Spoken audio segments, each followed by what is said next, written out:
ada saja orang letak je jenazah kita ni. Orang mula tutup saja liang lahat kita.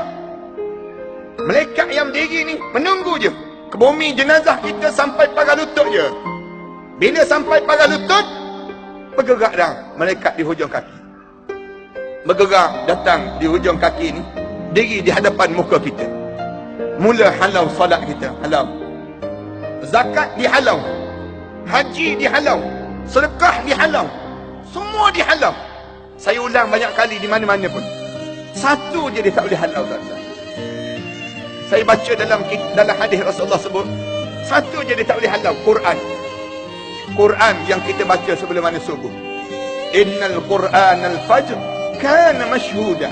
Quran yang dibaca sebelum mana subuh akan menjadi peguam bela pada seorang bila kalian berada dalam kubur nanti. Ada orang tanya, kena baca sebelum subuh ke Ustaz? Ya, bangun sebelum subuh. Orang mukmin ni orang yang bangun sebelum mana subuh. Bangun sebelum daripada saat subuh itu sampai. Kita bangun dan kita baca Quran. Saya nak pesan pada ayah-ayah saya, abang-abang saya, dan kepada sebaya dengan saya, supaya kalau kita dah berusia 40 tahun ke atas, belajarlah bangun untuk kita menunggu saat subuh datang. Kita tunggu saat tersebut baca Quran. Bila kita boleh baca Quran sebelum mana subuh, percayalah dan yakinlah, dalam kubur nanti, bila nak dihalau semua tersebut, Quran tak boleh halau. Bila Quran tak boleh halau, malaikat munkar dan nakir tanya, siapa engkau? Katanya Quran. Aku Quran yang dia baca sebelum mana subuh setiap hari.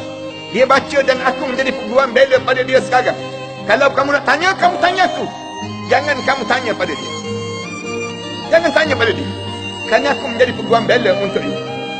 Dan bila ditanya, lalu yang ni satu saja yang saya jumpa, saya baca dan saya belajar daripada guru-guru saya pun sebut, Quran menjadi satu kekuatan sebelum mana subuh di kalangan kita untuk kita baca setiap hari. Mulalah kita berada di saat itu, mula ditanya soalan, ditanya soalan yang pertama, ditanya ma rabbuka, ma rabbuka. Tanya soalan ma rabbuka ni, bila tanya soalan ma rabbuka, mulut ni tenganga terus, kata Rasul. Mulut setiap kita ni tenganga nak jawab. Bila nak jawab, sahabat-sahabat tanya Rasulullah, ya Rasulullah, tenganga mulut ni macam kita tenganga sekarang ke Rasulullah? Rasulullah kata, ya, macam sekarang. Katanya Rasulullah, saat itu roh mula dimasukkan pada bahagian kepala kami.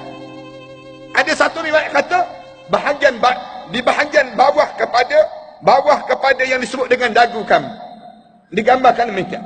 Roh ni rasa macam sekarang ke Rasulullah? Rasulullah kata, ya, rasa macam sekarang. Bila sampai saja di parah dada ni, roh kita nampak tanah depan kita. Kita nampak keadaan yang berlaku ni. Ditanya terus, ma rabbuka, mulut nganga. Orang mukmin bila dengar soalan ma rabbuka, dia jawab terus, Allahu Rabbi. Jawab bila sebut Allahu Rabbi, ada setengah orang mukmin satu soalan ni je dia tanya. Sebut saja Allahu Rabbi, lapang terus dada, lapang terus kubur dia. Kubur ni mula berubah.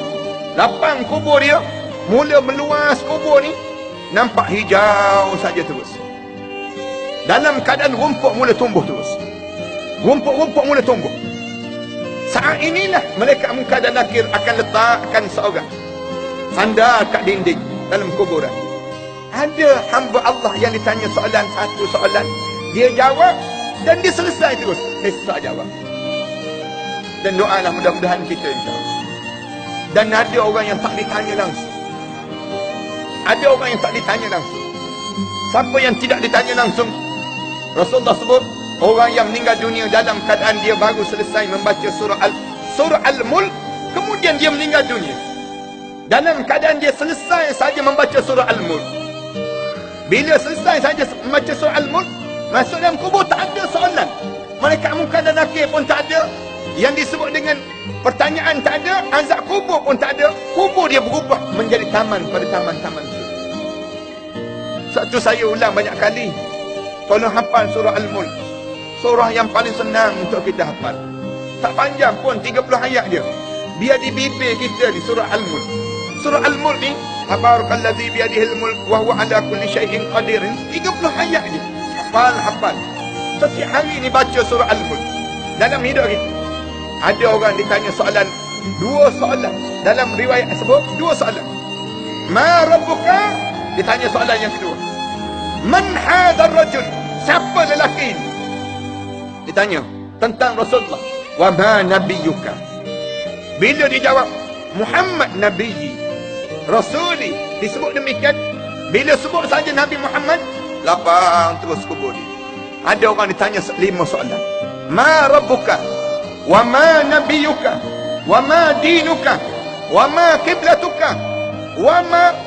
Bila tanya saja soalan demikian, dia pun jawab Allahu Rabbi, Al-Quran Kitabi. Jawab 5 soalan, kubur dia lapang terus. Kubur dia jadi lapang. Kubur dia sudah menjadi raudah.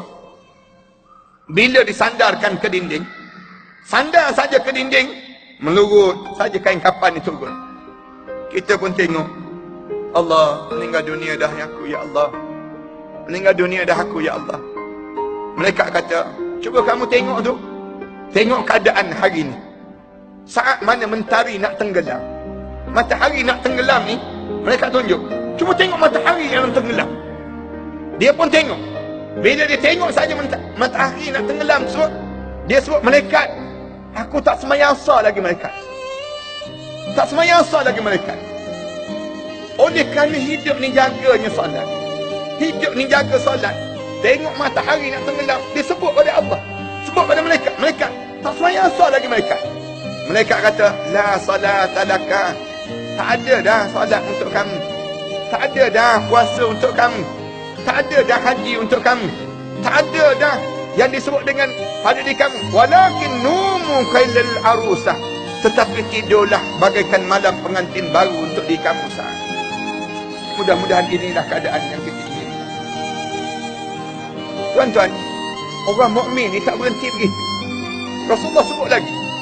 Bila dia tengok saja, oh aku meninggal dunia dah. Bila aku meninggal dunia dah, dia sebut lagi.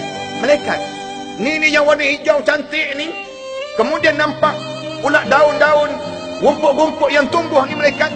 Ini datang daripada mana ni malaikat? Tanya, ini datang daripada mana ni malaikat? Malaikat jawab, inilah datang daripada tahajud yang kamu bangun sewaktu mana kamu hidup.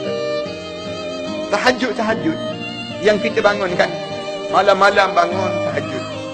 Dan saya, yang ni pun saya nak pesan pada di kalangan sebaya dengan saya, ayah-ayah saya dan juga ibu-ibu, jangan tertinggal tahajud walaupun 2 rakaat. Bangun, kita akan rasa nikmat dalam kubur nanti. Bila selesai saja, bunyi dengungan. Bunyi dengungan ini katanya Rasulullah sebut dalam hadis ni, bagaikan dalam keadaan kita dengar lebah-lebah yang berterbangan. Lebah-lebah yang berterbangan. Kita pun tengok jauh-jauh, kita tanya malaikat, malaikat, ni bunyi apa ni malaikat? Ni apa benda yang berlaku ni malaikat?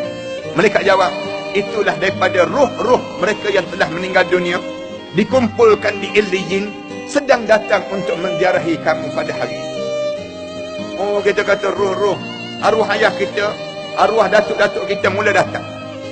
Dan kita dengar satu hadis tu disebut, dengar saat mana orang tu bercakap, roh-roh ni bercakap, biar dia penat lagi tadi, penat, mati tu belum habis lagi, dia belum habis lagi rasa kematian tadi, penat tadi, biarkan dia jawab terus, tak, saya tak penat, mari dekat, mari tengok saya ni, cuba tengok saya ni, tengok kain kapan saya ni, kamu tahu tak siapa yang pakai kain kapan untuk saya tadi? Rasulullah sebut, setiap roh berbangga dengan kain kapan yang dipakaikan oleh mereka yang memakai untuknya, dengan cara pakaian yang terbaik untuknya. Ini dia akan jadi demikian. Siapa yang kena pakai?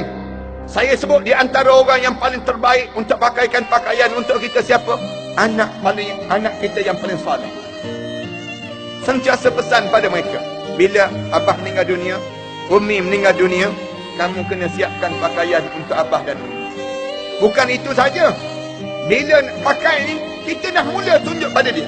Kalau ada masa dan ruang dalam hidup kita, kita baring di atas kain kapan tadi. Kita tunjuk macam mana nak lipat kain kapan, macam mana nak pakaikan untuk diri kita bila kita meninggal dunia. panggillah anak kita. Jangan leka sangat hidup ini. Ni kain kapan sedang ditenun. Sedang ditenun untuk siapkan pakaian untuk Abi dan juga Umi. Tunjuk pada anak-anak kita.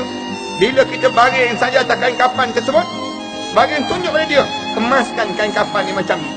Ini cara yang terbaik untuk nak pakaikan bila menghadap di hadapan Allah. Start daripada mandi lagi. Bila mandi macam mana? Bila nak pakai kain kapan macam mana? Kerana setiap mayat ni dalam kubur tu dia akan tunjuk. Ni tengok ni kain kapan ni. Cantik je. Anak saya yang paling soleh yang pakaikan untuk saya. Anak saya yang usung jenazah saya. Anak saya yang mandikan saya. Anak saya yang siapkan saya untuk sampai di saat ini sebenarnya.